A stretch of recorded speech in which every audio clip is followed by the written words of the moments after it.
Hello everyone, this is part 12 of What If Naruto Was Like Gaara, and I hope you guys enjoy this video and to like, to subscribe, to share, and check out the playlist, to see more comment down below. Now let's start the intro. They call me a god. They call me a god. They call me a god. Join my membership, the perks are great. It's in the description. Be sure to like and subscribe, it gives me more motivation. Enjoy. Last time. Uzumaki, you still know love, why not give them another chance? Said Gaara. Shakaku, I no longer know love, all I know is fear, hate, and death, said Kyuubi Naruto. Then I have no choice but to show you the power that you once possessed the day we fought, said Gaara. As sand began to encircle his body, Kyuubi Naruto's tails twitched with the anticipation of Anther K. This time he'd make sure Shakaku was S. Kyuubi Naruto let out a low growl as he circled the sand demon's vessel, his tail swished through the air. As they anticipated his next K, Gaara stared at the fox with little interest, as if he were nothing but a normal animal. What's the matter, Shukaku, afraid? Asked Kyuubi Naruto. I do not wish to fight with you, Uzumaki, said Gaara as sand started to flow like a brown ribbon from the gourd. But I will not allow you to harm these three, said Gaara as the sand surrounded him, taking the form of a mini Shukaku. The fox rushed at the sand demon and SD down with his razor-sharp claws. The claws caused the sand to turn to glass as blood poured from the wounds. Gaara yelled in pain as he staggered away from the fox. His single tail swished the ground. He looked up to see Kyuubi Naruto was starting to charge up the chakra blast. He raised a giant wall of sand to block the attack, only to find the attack had never come. A small chill ran down his back as the temperature started to rise behind him, like someone had placed a heater behind him. He turned to see Kyuubi Naruto with a gaping wide mouth. The last thing he saw was a flash of red light as the chakra blast hit him. Obliterating all traces of his existence, Kyuubi Naruto howled with delight as the sand wall in front of him crumbled to the ground. Hinata, Kakashi, and Kiba watched with worried looks as the sandstone started to fall apart around them. Soon they were covered in very fine sand. They brushed it off to see that Kyuubi Naruto was still alive. A smirk appeared on his snout. Now Kakashi, let's see if your famous Sharingan can keep up with me, said Kyuubi Naruto. Kakashi stepped forwards, taking a kunai from his pouch, taking a defensive stance, only to find the sand that was lying on the ground. Kyuubi Naruto's tail swished with anticipation. So Shukaku, you managed to survive. Let me guess, you used a sand clone, said Kyuubi Naruto.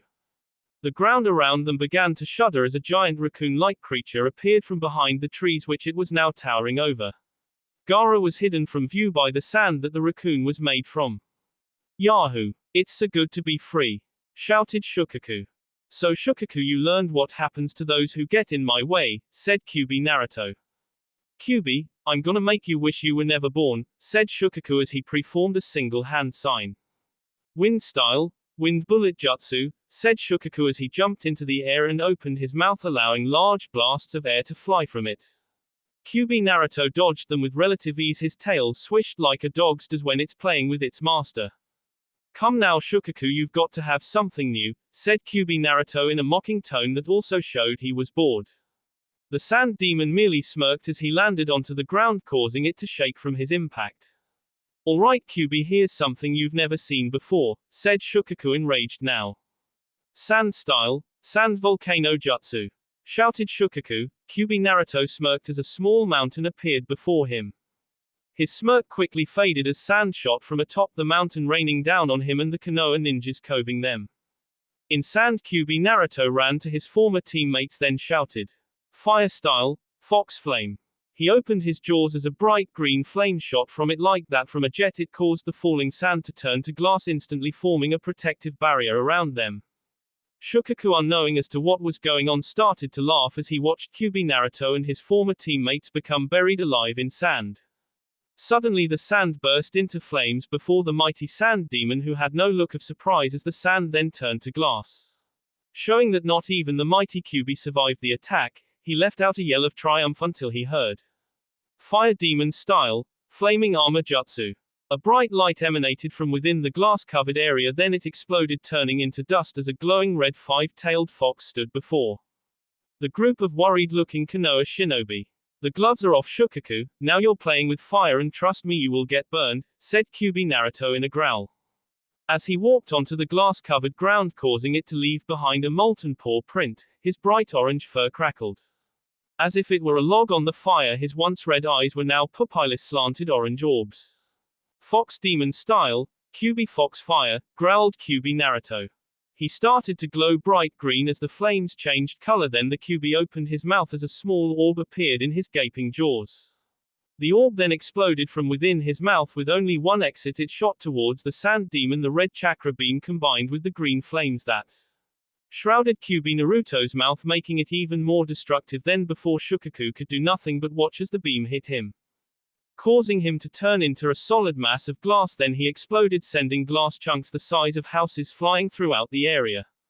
The green glowing fox advanced upon the lifeless form that was Gaara. His chest was rising slightly to show he was still alive. Just unconscious Kyuubi Naruto smirked as he stopped glowing. His fur was once again scarlet red. But that too was changing as it began to recede into his skin. The hair atop his head turned brighter until it was blonde. His red eyes turned bright blue once again as his tails turned back into 4 chakra shrouds, then they too dissipated. Naruto stood before the Konoha ninja, a normal human again with a smirk on his face. He then looked to his right to see Temari and Kankuro waiting to attack him. You two can stand down, I'm not going to K him, said Naruto, who started to sweat heavily. His breath became raspy. He then turned to a nearby tree. You can come out now, Jiraiya, said Naruto, looking to see the stunned looks on the faces of the Konoha ninjas as Jiraiya came from the tree's bark, his head still on his shoulders, and he looked like he was about ready to bust a gut. What, but how, when was all Kiba managed to get out? It's a long. Naruto tried to finish before he fell to the ground unconscious. Jiraiya knelt down and lifted his former pupil onto his shoulder. He then beckoned teammate to follow him back to Naruto's cabin. Once inside, Jiraiya carefully laid Naruto on the bed. I've told you before not to overdo it, you're still getting used to that form, let alone that technique, said Jiraiya, taking one of the chairs from the table and sitting down. Jiraiya sir, WW what's GGG going on? Asked Hinata timidly. Jiraiya sighed. First off, please don't call me sir, it makes me feel old. And second, I can only tell you bits and pieces. Naruto will have to fill in the rest when he wakes up. But here's what I know. I found Naruto about 8 months after he was exiled. I brought him here and started to train him to control the Kyuubi's power. So I've been helping him develop the power over the years, but it hasn't been completely successful as of yet. As for the guy Naruto kid, he was an assassin. He had the ability to change into a person so well that he could copy their very scent. That's why not even you or Akamaru could tell the difference. Kiba, when you came to the cabin, I was out on a spy mission for the Hokage. I was on my way back when I spotted Naruto carrying a deer over his shoulders. The look of surprise was something to behold. Until he told me that there was someone pretending to be me, I told him he should wait it out and see what the guy would try to do. This is where you lose me. He told me to hide in the clearing where he just fought you guys. Then why didn't he say anything to us? Asked Kiba indignantly. Because he wasn't sure if you three were the real you or just imposters. I think Kakashi's Sharingan is what told him for sure, said Jiraiya, nodding to Kakashi. BB but IFNN Naruto RR realized we AATT the RRR real us WWWYDDD didn't HESS stop FFF fighting, asked Hinata. Jiraiya sighed again. This is where things get complicated. You see, while Naruto is in his right state of mind when he is transformed, he doesn't exactly have total control over the beast within, and I think that he might actually be merging with him, said Jiraiya. What do you mean? Asked Kakashi in a serious tone. Did you notice during the fight that Naruto seemed to be having a pain in his chest right about where his heart is? Asked Jiraiya. They all nodded. Well, that is a telltale sign of what may be happening. It appears that few Jinchuriki truly master or merge with the demonic tenets. But a select few have, and I believe that Naruto might be on his way to merging completely with the Kyuubi, said Jiraiya. What will happen if he does? Asked Kiba nervously. Oh, don't worry, his looks won't change much. He'll just look like a pro football player, said Jiraiya. American football. Then what's there to worry about? Asked Kiba. Naruto could be lost to us, said Kakashi sternly. What do you mean? Asked Hinata with a worried tone in her voice. Well, you see, while there may be few who completely merge with their beast within, there are even fewer who actually retain their humanity, said Jiraiya. A low grunt was heard, causing everyone in the room to turn to the bed to see Naruto was getting himself to a sitting position. And that is why I will not go back to the village, said Naruto. He then left out a low groan as he clutched his chest. The Kyuubi's red chakra started to pour from his body as the red fur began to appear on his skin. Naruto closed his eyes as the pain intensified. Jiraiya placed a small paper seal on his forehead, causing the chakra to recede into the seal. Naruto's breaths were heavy and fast, like someone who is hyperventilating. Easy, Naruto, slow and deep, said Jiraiya, rubbing his back. Naruto nodded as his breath started to ease up slightly at first, then he clutched his chest again as another wave of chakra enveloped his body. Naruto couldn't take it anymore and let out a cry that sounded almost demonic. His canines had become fangs, his once blue eyes had turned blood red. His pupils had become vertical. Jiraiya pulled out another tag and placed it on his forehead. Naruto took in bucketfuls of air as his features returned to normal. "They're getting worse," muttered Jiraiya. "What are we going to do?" panted Naruto. "You are going to lie down and rest. As for what we'll do, I'm not sure yet," said Jiraiya.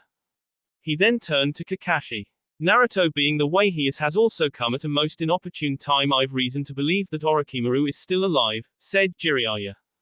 This caused everyone but Naruto to have a look of absolute shock upon their faces. "But how the third killed him, didn't he?" asked Kiba. "That, I believe, is wrong. The third didn't kill Orochimaru, but a man that was trained under Orochimaru, so that he would know his jutsu's habits and what have you," said Jiraiya. "So who do you think it was that switched places with Orochimaru?" asked Kakashi. "To that end I have no idea, but I'm also not entirely sure that Orochimaru is alive. Like I said, it's just a rumor that's been going around," said Jiraiya. "From our reports, the only real power the sound has is Sasuke," said Kakashi. "The Uchiha survivor," said Naruto. "The one and only," said Kiba. Naruto stared at the ceiling for a few minutes, digesting what he'd just heard, then he got to a sitting position again. "Kakashi-sensei, is the village really serious about taking me back?" asked Naruto. "Yes, Naruto," they agreed unanimously, said Kakashi.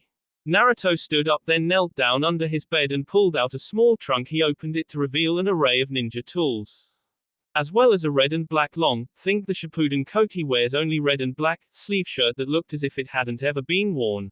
He pulled that out to reveal a pair of black pants with a red stay going down the sides. "Never thought I'd have to use these again," he said, more to himself than anyone else, as he set the pants on his bed.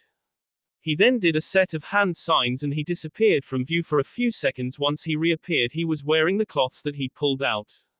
He then pulled out a kunai holster and strapped it to his right leg, then he filled it with the kunai and shuriken that were in the trunk. He then replaced the trunk and turned to his team. "Kakashi-sensei, Naruto Uzumaki reporting for duty," he said with a smirk on his face. "I'd strongly advise against this, Naruto. You're in no condition to travel, especially after your fight with the sand demon," said Jiraiya. "I'll be fine, Jiraiya-sensei," said Naruto, giving him a Cheshire grin, causing Jiraiya to sigh. "If you say so, kid," was all he said. They turned to the door and headed out to the village of Konoha. Unbeknownst to them, they were being followed by a pair of dark brown eyes and a pair of black ones. The figures were wearing black cloaks with red clouds covering them. "After all these years, we've finally found him," said one of the men.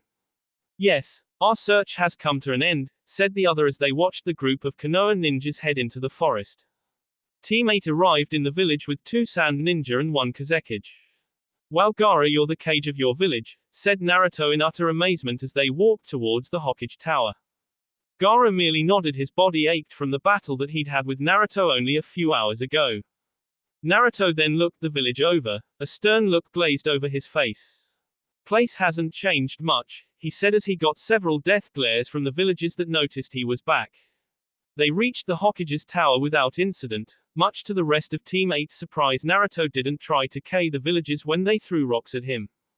He seemed to have become more tolerant to their onslaughts than he'd been when he was younger, although he assured them that if they harmed any one of the people near him, they would have this told them that his intent was still there.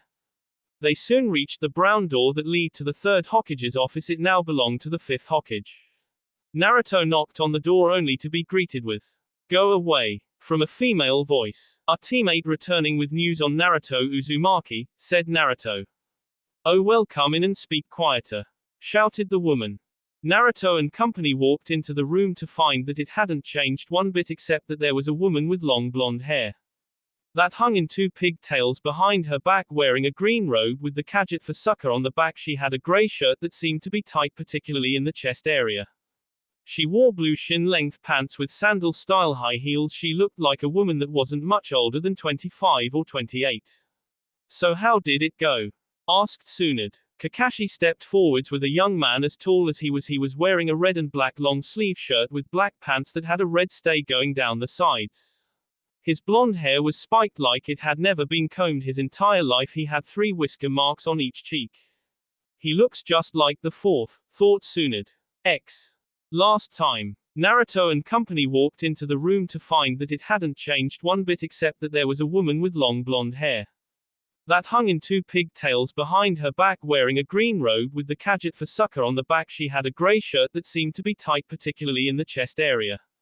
She wore blue shin-length pants with sandal-style high heels. She looked like a woman that wasn't much older than 25 or 28. So how did it go? Asked Tsunade. Kakashi stepped forwards with a young man as tall as he was. He was wearing a red and black long-sleeve shirt with black pants that had a red stay going down the sides. His blonde hair was spiked like it had never been combed his entire life. He had 3 whisker marks on each cheek. He looks just like the fourth, thought Tsunade. So you're the infamous Naruto Uzumaki, said Tsunade, pulling out Naruto's papers. Yes, ma'am, he said with a nod. It says here that you've got a real nasty temper, Mr. Uzumaki, is this true? Asked Tsunade, glaring at his as if daring him to lie. Naruto rubbed the back of his head as a huge Cheshire grin appeared on his face.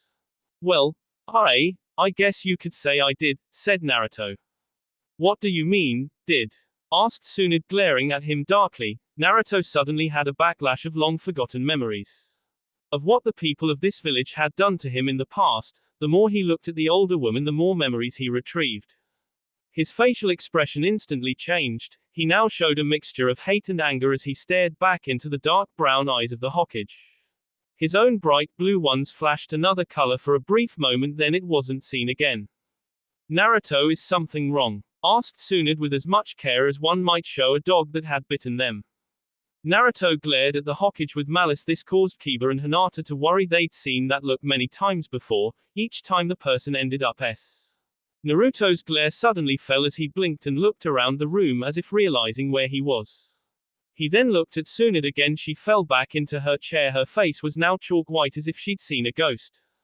That'll teach you to stay out of my head, said Naruto with a smirk. Kiba and Hinata both let out a low sigh through their noses. If Kakashi was surprised, neither of them could tell, as his only visible eye showed no sign of worry or anything that normally showed his emotion. It was almost as if he had expected Naruto to do whatever it is he'd done to the Hokage. Suddenly his mask seemed to curl into a slight smirk.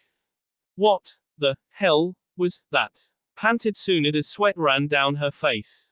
That would be my tenant. He doesn't like it very much when people try to get inside my head, said Naruto as a slight smirk appeared on his face.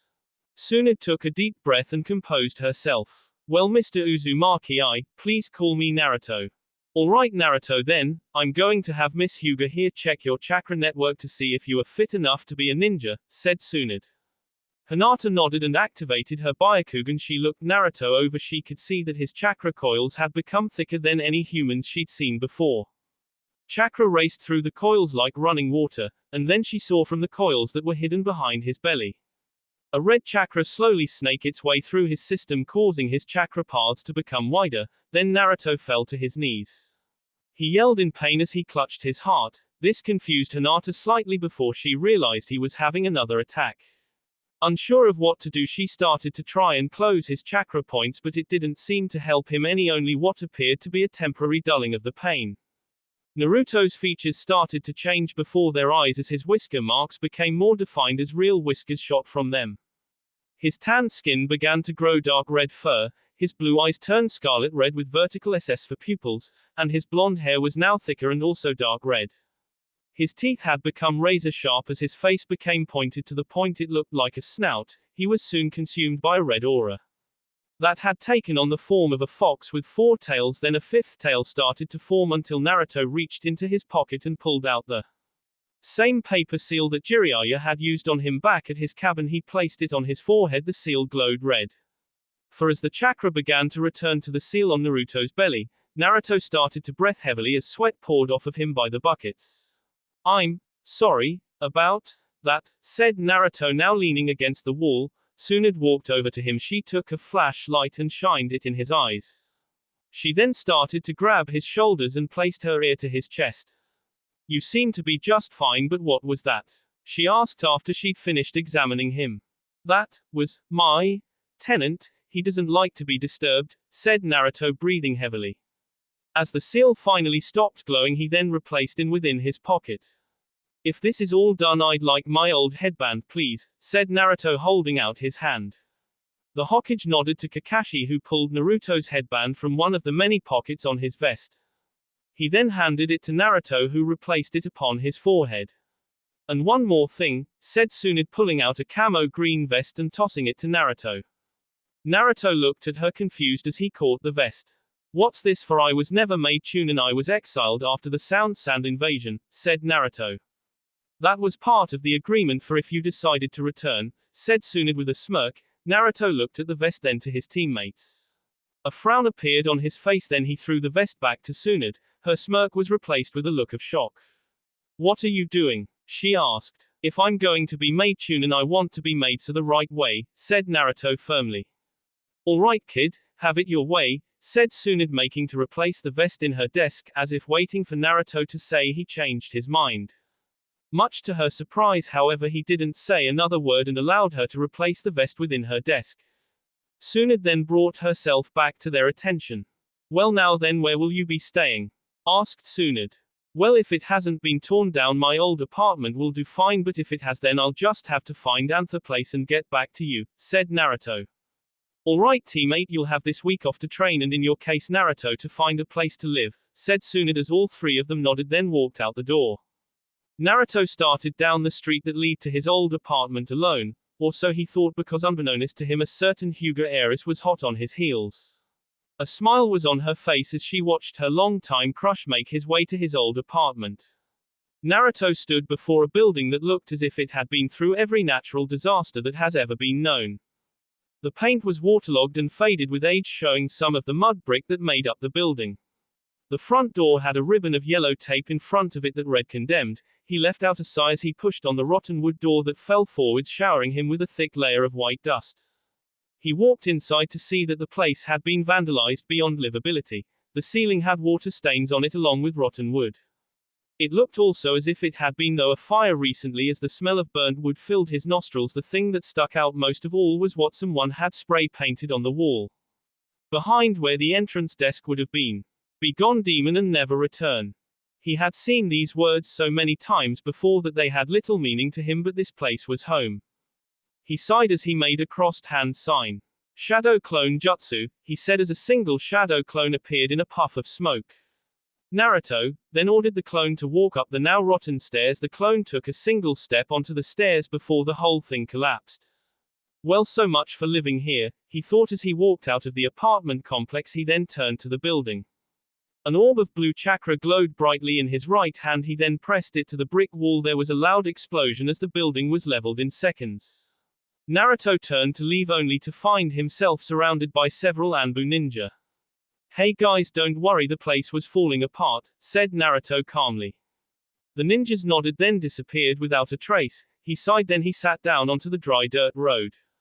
He closed his eyes. To the casual observer they would see a young man sitting in the dirt meditating, but to Naruto he was talking.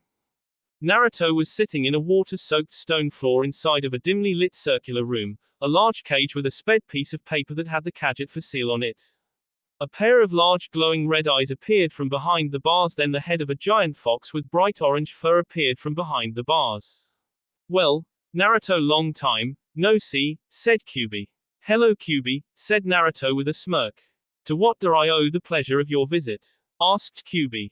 "Kyubi, how fast is the seal deteriorating?" asked Naruto in a serious tone.